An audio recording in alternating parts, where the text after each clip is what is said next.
Hi everyone. Today I'll bring a video that will cover the financial abuse aspect of domestic abuse.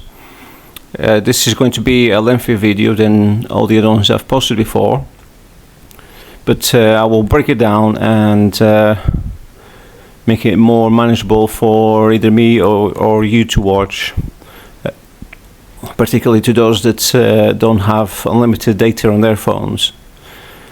So I'm going to start with financial abuse because majority of the time financial abuse doesn't happen on its own. It happens as part of psychological and emotional abuse, for example, through coercing and control, irrational control, and through fear-mongering, etc. And those three examples, they're easily part of emotional and psychological abuse because they will affect the victim in such a way. So I'm going to start off with looking into the definition of financial abuse. Let's have a look at some examples. I've typed in definition of financial abuse, and I've found this one from the Women's Aid. And I found one from Wikipedia which doesn't define financial abuse in itself. It defines financial abuse as part of a wider type of abuse, such as being economic abuse. So definition of abuse, that's the Women's Aid one, and this is from Women's Aid, what is it, UK? Let's look at the bottom of the page. Yes, from England this one is. So this one is rather relevant because part of her tactics to control certain future aspects after the breakup, such as the level of contact that our children was to have with me. Part of that, her tactic, was to move herself and take both our children into the women's refuge in northeast Lincolnshire. So that's why this one is rather relevant. It's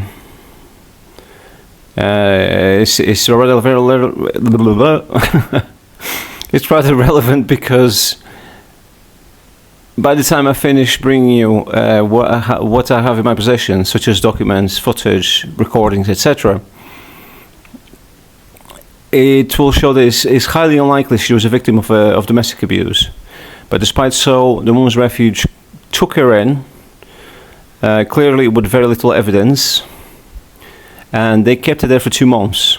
So not only they took her in, she stayed there for 2 months, which it strongly implies a much stronger magnitude of domestic abuse that she experienced, which wasn't the case at all. She wasn't this victim of financial abuse or domestic abuse to the slightest. So looking at the definition of financial abuse from the Women's Refuge, from the Women's Aid in England, financial abuse is an aspect of coercive control, a pattern of controlling, threatening, and degrading behavior that restricts a victim's freedom. It's important to emphasize these two words here. It's a pattern. A few isolated incidents doesn't constitute controlling or threatening or degrading behavior or financial abuse, because she's used that tactic many times. When she tells people that she was financially abused or domestic abuse, she gives very little isolated examples rather than painting a bigger picture, and she knows what she's doing. She's pretty good at playing the victim. So moving on with their definition of financial abuse, it's important to understand that financial abuse seldom happens in isolation. Seldom meaning it rarely happens in isolation. or doesn't happen in isolation. In most cases, perpetrators use other abusive behaviors to threaten and reinforce the financial abuse. Financial abuse involves a perpetrator using or misusing money, which limits and controls their partner's current and future actions and their freedom of choice. It can include using credit cards without permission, putting contractual obligations in a partner's name, and gambling with family assets. Financial abuse can leave women and men, not just women, but men too. It's important to emphasize that because there's a huge stigma that it's mainly women and only women that are victims of domestic abuse. So financial abuse can leave women and men with no money for basic essentials such as food and clothing. It can leave them without access to their own bank accounts, with no access to an independent income, and with debts that have been built up by abusive partners set against their names. Even when a survivor is left home, financial control can still be exerted by the abuser with regard to child maintenance. Sadly, the vast majority of survivors experience financial abuse at some point. Economic abuse, which is a wider definition.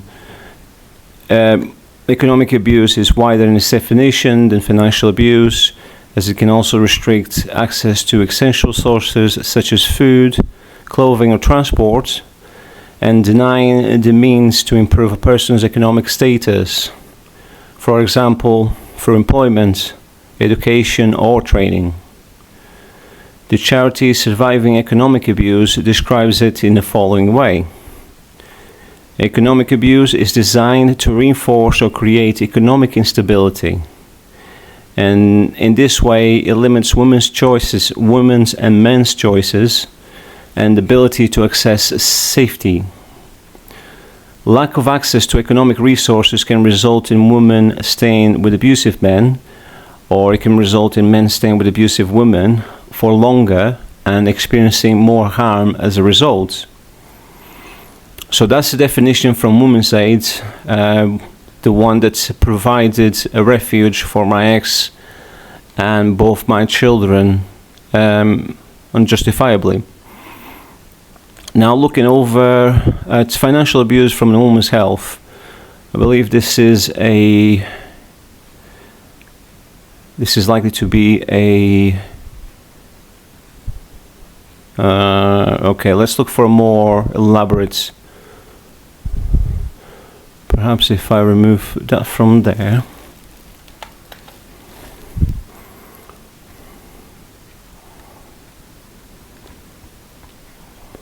So, what's this one here?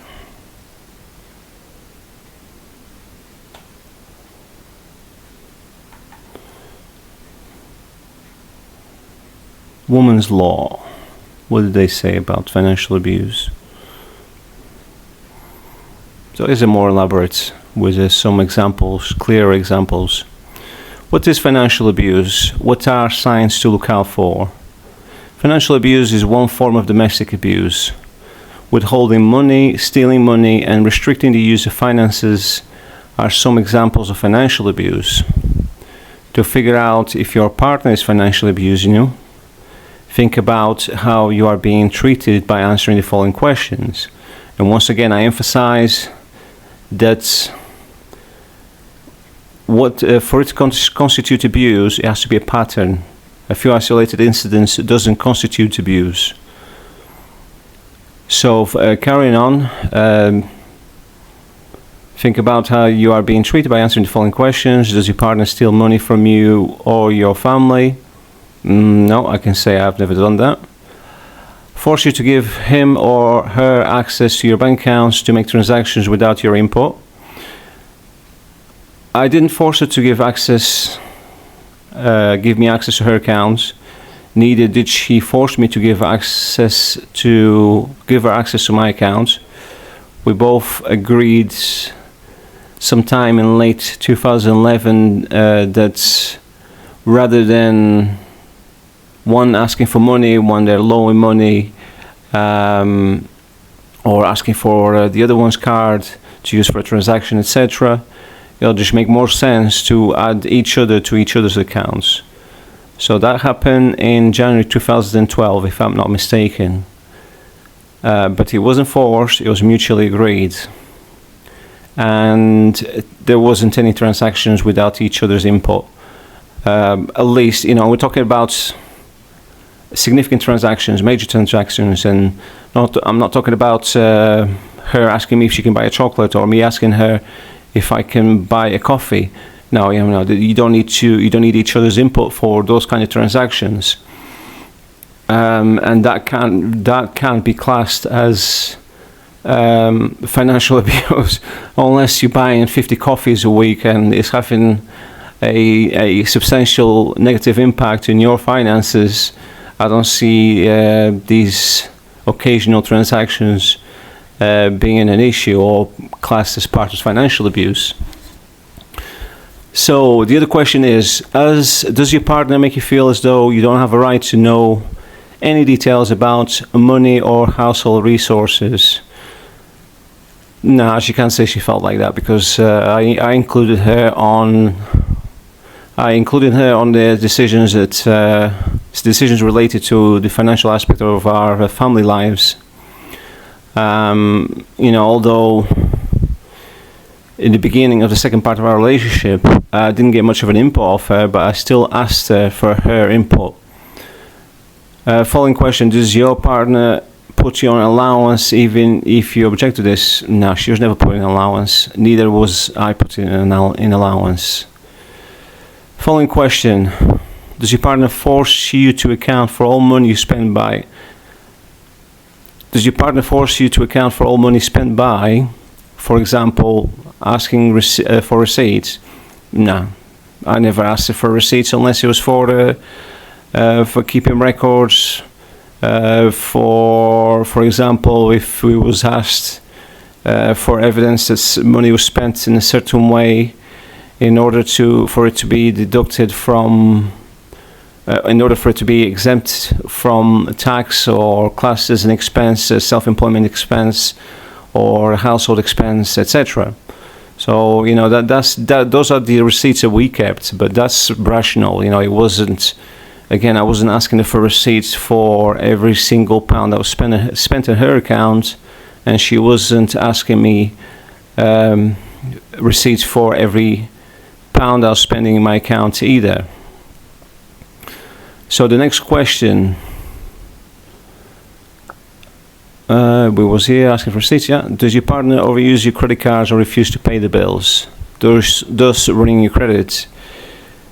Now, we both had a credit card on the second part of our relationship of several grand each. The payments stopped on those when I burnt out in 2013, I would say in the third quarter of 2013, and that wasn't intentionally to ruin her credit. It wasn't intentionally deliberate to ruin her credit. No, that was just because I was burnt out and there wasn't much that she could do to earn a similar amount of money that I was earning. I was burnt out because I worked so hard for, well, think about it, from 2009, 2010, 2011, 11, 12, 13. So 4 consecutive years I worked very hard. Sometimes I worked 7 days a week. Eventually it tired me out and I burnt out on the third quarter of 2013. So that's the only reason why we stopped paying credit cards and also personal loans that we had in our names. And those weren't overused or misused for selfish ends. The credit cards was used for everyday expenses, and then we paid at the end of the month. And the loans were used to try and improve our family lives. Aside from my loan was taken out, and this is important to emphasize. It was a loan in my name that I took out to buy a vehicle that will replace my older vehicle that I was using for my work.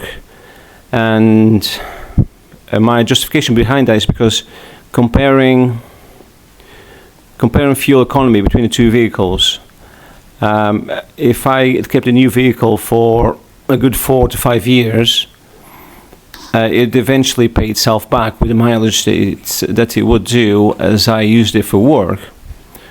So that's why I took a loan out for $7,500 to buy this other car. Excuse me just a moment.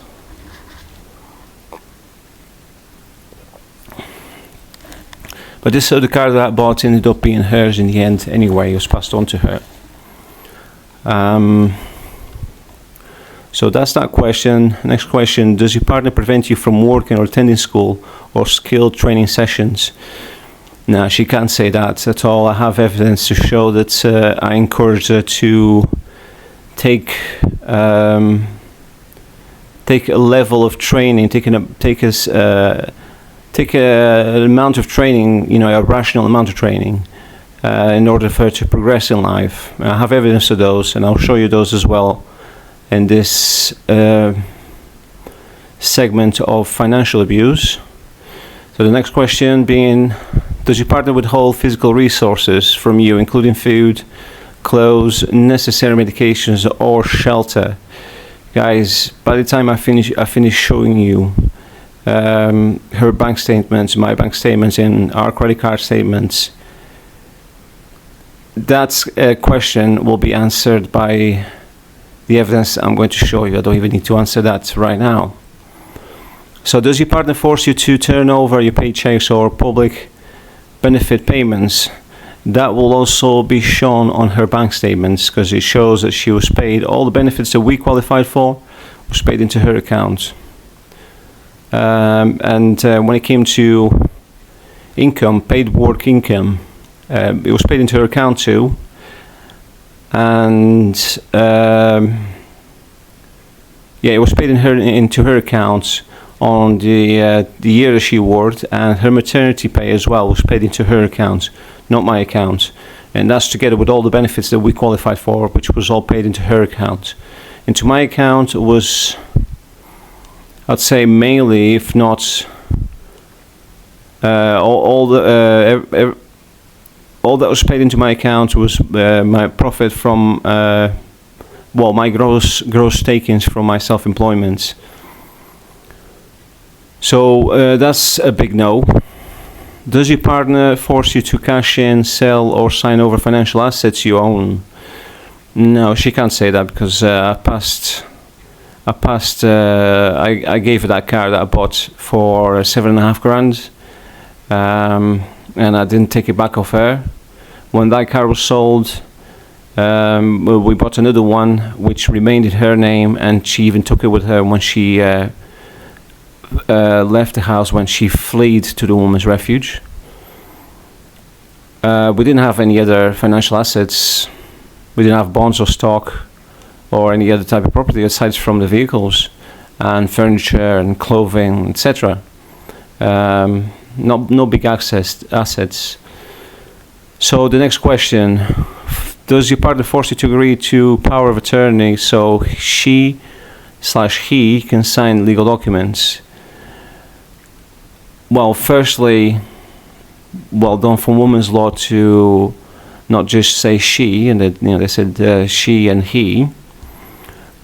And this is a big no as well. I never asked her for power of attorney. She never asked me for power of attorney either. So that's something that neither of us did to each other. That's a big no. But by all means, if she has evidence to discredit what I'm saying, then bring it forward. Next question: does your partner force you to work in a family business for little or no pay?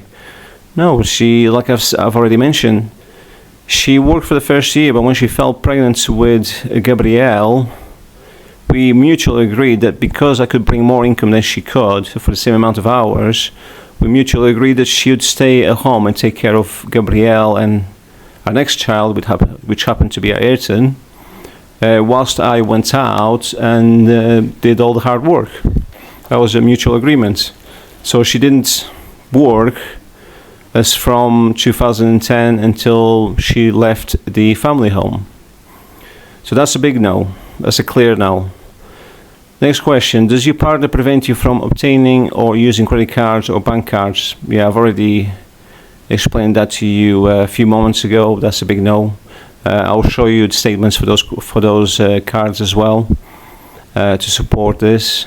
To support that she wasn't prevented from obtaining credit cards. And in fact, it was the credit card that she managed to get. It was mainly because I deposited part of my income into her account, and because of all the movements in her account, they offered her a credit card, a sizable one too.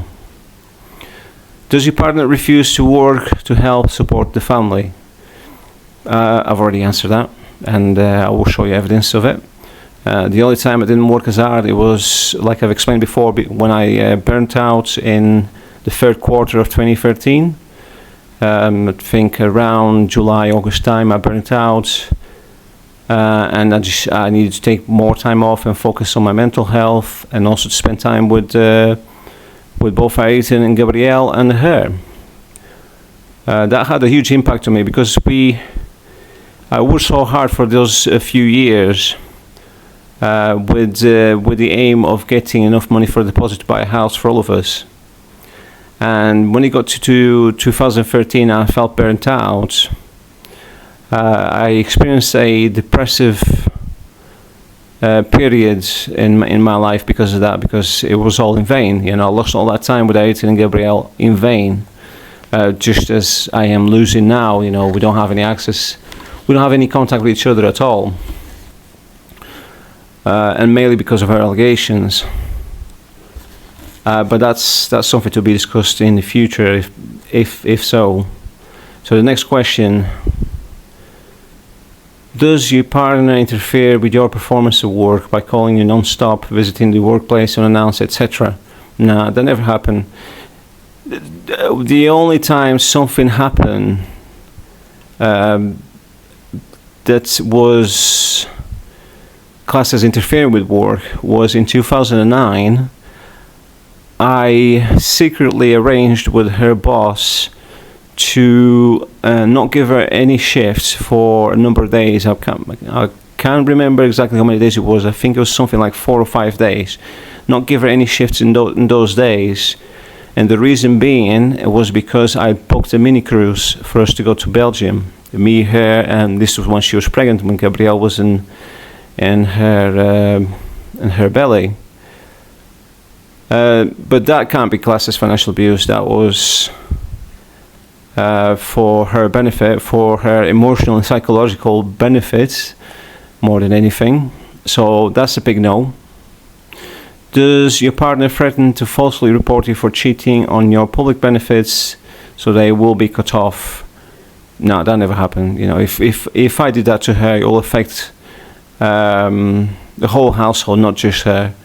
It'll affect my ability as well to support the household, because it wasn't just my income that supported the household. It was those benefits. They helped us quite a lot as well.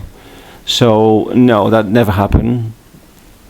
Does your partner force you to cash in, sell, or sign over any financial assets or inheritance you own?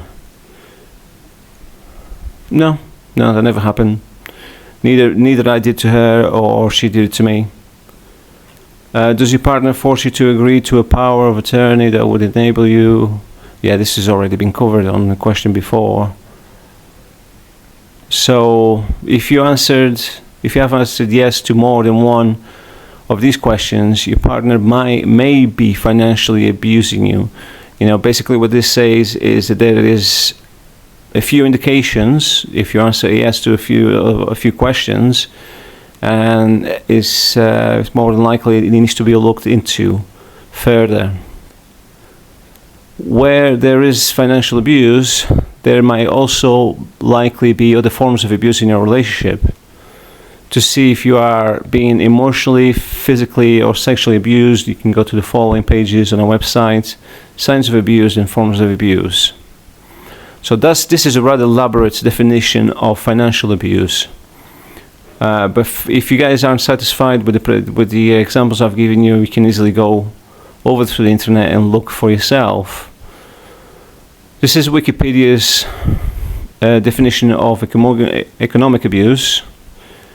Economic abuse is a form of abuse when one intimate partner has control over the other partner's access to economic resources, which diminishes the victim's capacity to support themselves and forces them to depend on the perpetrator financially.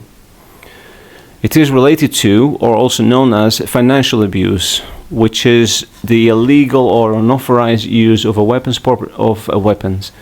person's property, money, pension book, or other valuables, including changing a person's will to name the abuser as heir, often fraudulently obtaining power of attorney, followed by deprivation of money or other property, or by eviction from own home. Financial abuse applies to both elder abuse and domestic abuse. A key distinction between economic abuse and financial abuse is that economic abuse also includes the control of someone's present or future earning potential by preventing them from obtaining a job or education. So it's very similar to the other definitions of abuse, but the women's law and Wikipedia tend to provide more context to what financial or economic abuse is. So this is the bullet points I took from the women's law, which I will discuss further later on. I'll discuss them with you once we've gone through the evidence. And I'm going to start the next step on this segment of unmasking false allegations of domestic abuse or financial abuse. On this case, I'm going to show you the evidence, evidence of what income was brought into our financial lives, the financial lives of our family, whether it was from paid work, whether it was from benefits we qualified for, or inheritance, etc. So first, I'm going to start with me. In the UK, and this is how I'm calculating our income. In the UK, the tax year goes from 6th of April in one year to the 5th of April in the following year. So the income figures I'm providing you are between those two dates of the current year to the following year. So between 2009 and 2010, I brought in £15,378 from self-employment. However, this was over 12 months between July and July, so it doesn't coincide with the tax year, and because of that, I've done the following calculation. I divided that income by 12 months, and then I deducted the months of July. I deducted the months from the 5th of April to the 5th of May, 5th of June, 5th of July, and for argument's sake, I deducted another half month. So that makes it 3.5 months. And therefore, I divided by 12, total amount by 12, and then I deducted 3.5 months from that total, which gave me this figure here, 10,892 and 75 pence. This figure here, 451 and 26 pence, that's from employment, because I was still working in April before I became self-employed in July. And the evidence for this is on here.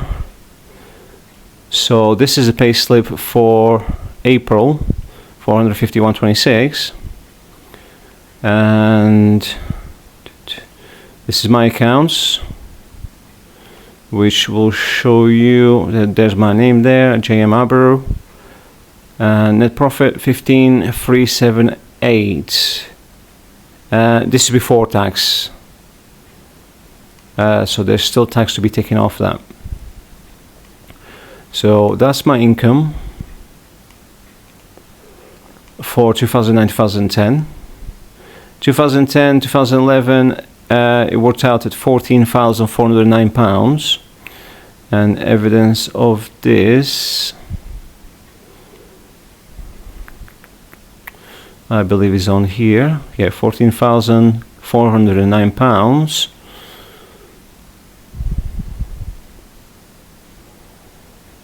That's 2010, 2011, 2011, 2012, £17,400. And that's what it says there, £17,400. 2012, the following year, 2012, 2013, it was £11,769. And evidence of this is, I believe, on this one. Yeah, 11,769. Then between 2013 and 2014, evidence of this is where? 2014, it was £7,448. That's when I burnt out, and that's when I had to work considerably less in order to address mental health and to focus more on Arit and Gabrielle and their mother. So that's the figure for that. 7,445 was £4 short, but for argument's sake, let's just say it's 7,445. Between 2014 and 2015, it was 7,200. And evidence of this is on this tax credits award. There it is, 7,200. I'm going to zoom in on that. 7,200 between 2014 and 2015. So during the second part of the relationship, I brought in approximately £70,000. I have to take into account that she left the family home nearly 2 months before the end of the tax year.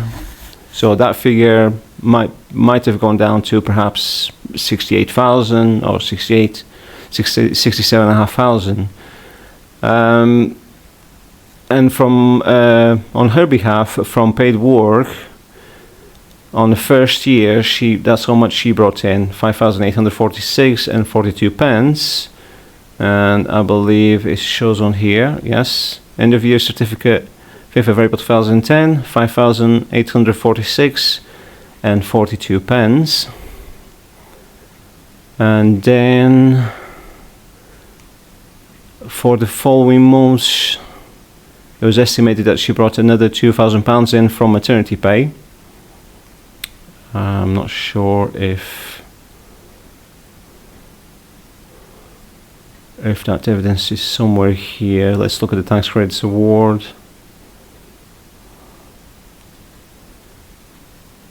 No, it's likely that I don't have that evidence. I have that evidence in tax credits awards, but which one is this one? No, it won't be this one.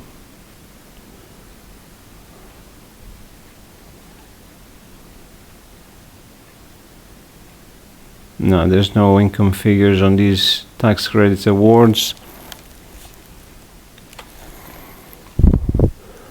But she, aside from that, she had no other source of paid income or from employment for the following years. So in comparison to my income, I brought in nearly 9 times more than she did.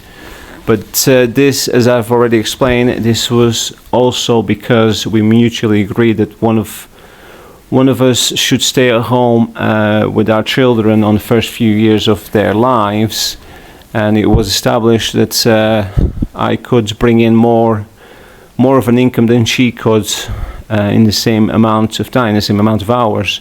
So that's why there's zero income figures for the following years. Next thing I'm going to show you is where her income was paid into, and whether she had access to money, and where our benefits were paid into. whether she had access to them.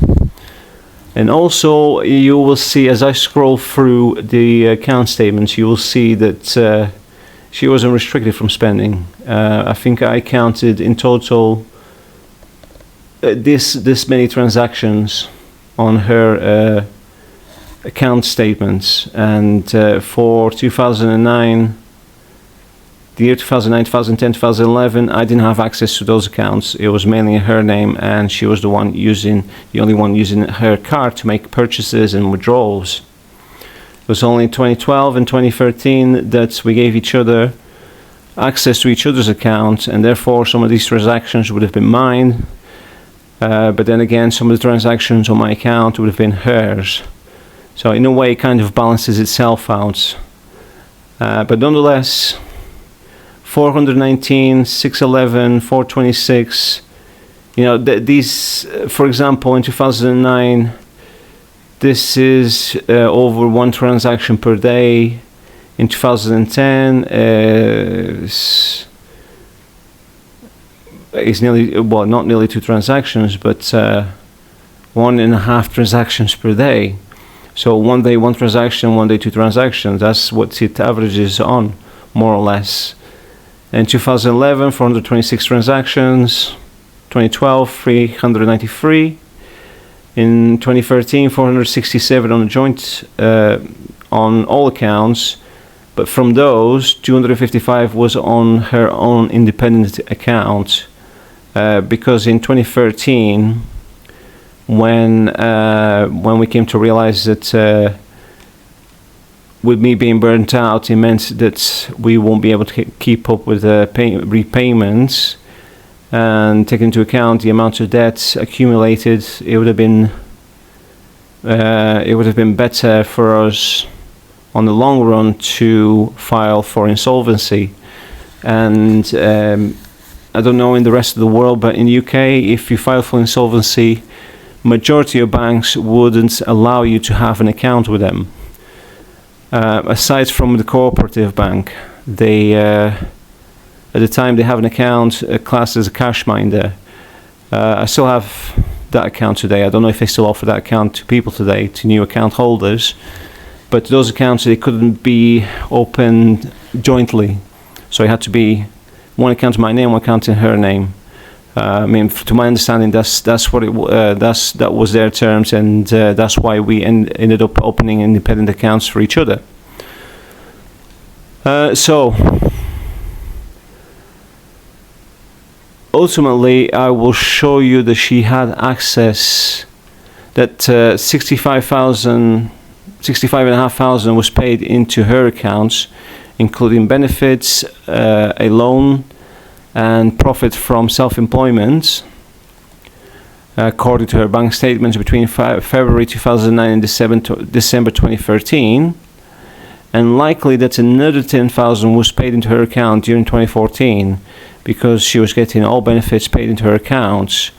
Now, the reason I say likely is because in 2014 I took it upon myself to digitize all the documents we had, but I digitized all the documents up until December 2013, and the ones for 2014 were meant to be scanned and digitized in 2015, but it didn't happen before she left. So I have no documents to show that she was paid, how much she was paid in 2014, but that's a rough estimate. Another 10,000 was paid into her account, and then she gained access to another 42,500 after becoming a joint account holder in my account between January 2012 and June 2013. So, in total, she had access to nearly £110,000, but she didn't abuse that power, and nonetheless, the point being that she had access. She didn't abuse the power. She was sensible with the spending on this part of the relationship. Sorry. So I'll close that, and now I'll move on to showing income figures. So I've shown you those income figures already. I've shown you the income figures. Don't need to show you that again. What I'll show you is where the benefits we qualified for was paid into. So I'm going to reorganize these in a way that makes more sense. This is January, and this is 2013. There.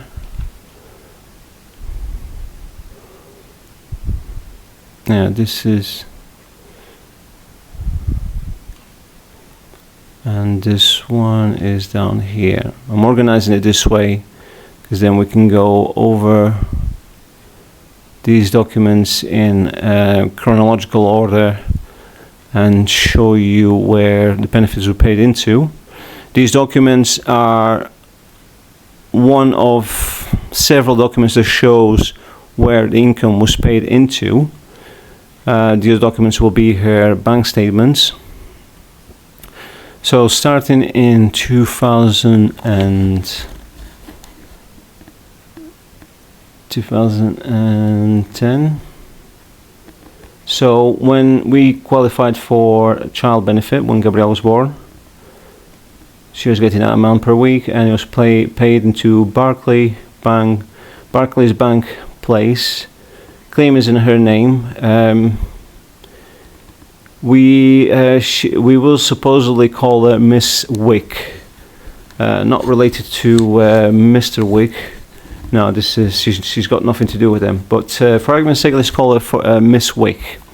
So you can see that this claim was in her name and paid into her account.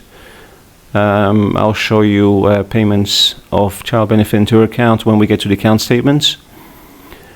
And then we have the tax credits from, that's not in order. So yeah, tax credits from the month before Gabrielle was born, which was paid into Miss Wick's account ending in 4215. And then the tax credits for the following year. This is a provisional tax credits award until they received income figures for my self-employment, but nonetheless paid into her account 4215. That's how much she would have been entitled. We would have been entitled for the following year, so nearly £10,000 paid into her account. And then this is, yeah, I've shown you this one already. This is the this isn't the provisional one. This is the actual tax credits award for 2010-2011, and it shows there that I earned nearly 15,600, as I've shown you on the notes here. It was calculated at, well, actually that figure isn't right. I earned 11,344. And she earned £2,000.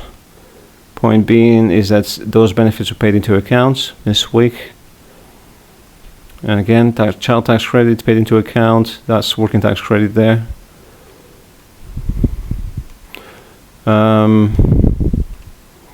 Child benefits. Again, this is dated June 2011 in her name and still paid into her Barclays Bank account. And yeah, £20.30 per week. And this is tax credits award for 2011-2012 for the following year. My name, her name on a claim. And she was, well, I was going to discuss those figures, but those figures from my calculations aren't accurate. They're more than we was actually paid. But the purpose of this is to show you where the money was paid into according to these documents.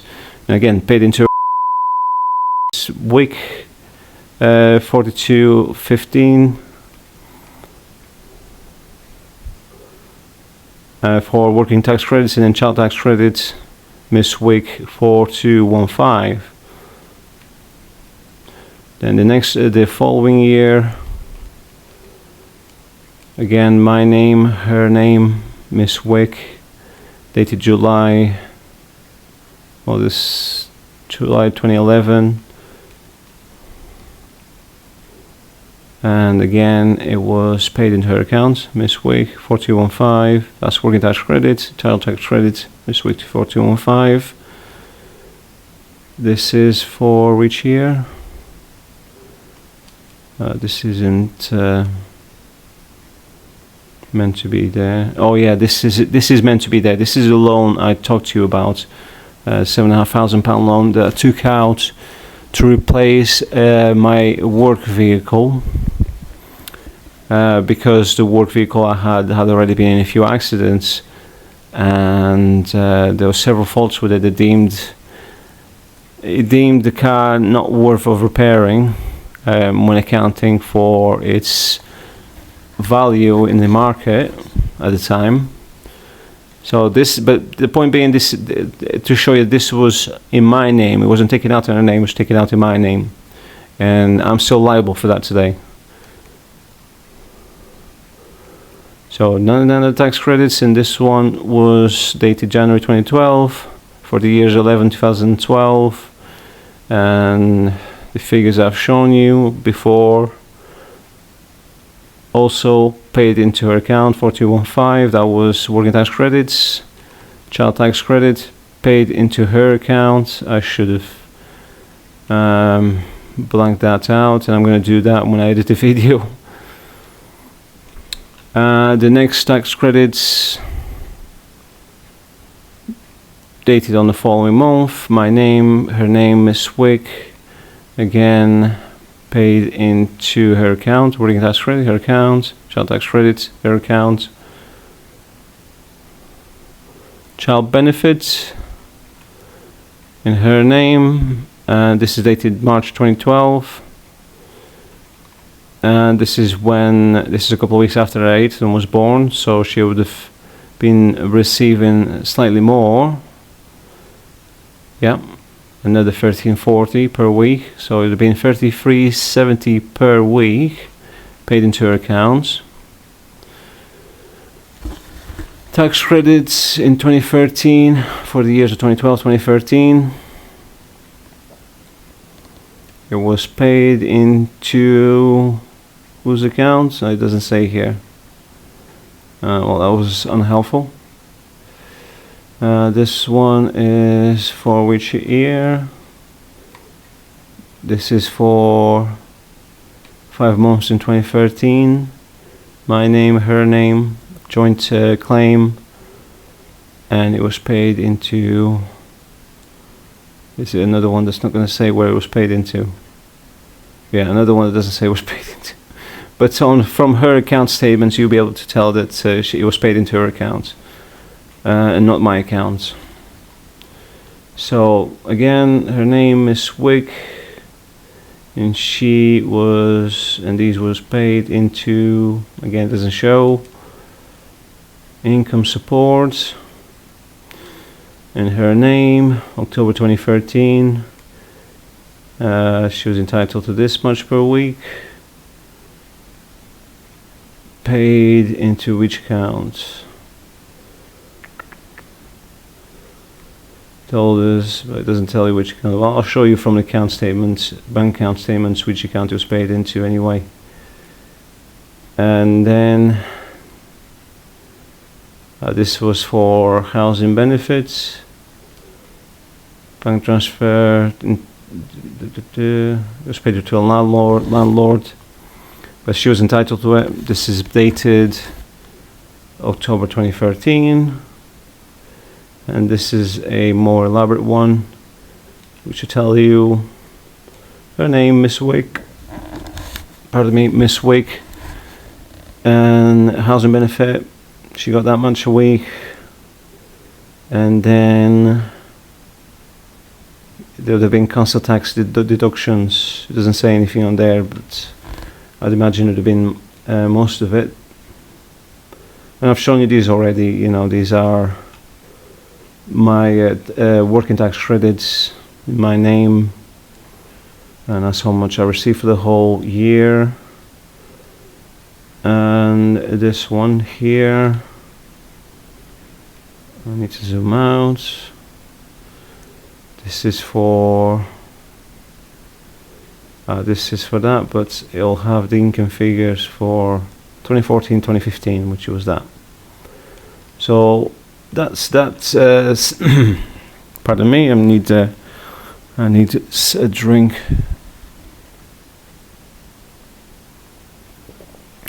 To refresh my throat because I'm losing my voice. So that's that part of financial abuse partially covered, where the money was paid into and where it was coming from, what was our sources of income. So far I've shown you that. I didn't make her go out to work whilst I lived of her earnings. That I went to work to provide for her and our children, although at the expense of sacrificing my time with them for years, sometimes working 6 days and occasionally 7 days per week, giving her the privilege of having all the time she wanted with our children, her relatives and friends. I put myself in a much more depressing position to ensure we could afford for Eden and Gabrielle to have a parent at home with them, which consequently placed her in a rather privileged position. She had all benefits we qualified for paid into her accounts for the whole of the relationship, which, together with having tenancy agreement on her name alone in 2015, meant she didn't have to flee to a women's refuge. She could have asked the police to kick me out and keep me away, particularly when considering other factors which I'll discuss and support with evidence in the future. Thanks for watching. Next part coming soon.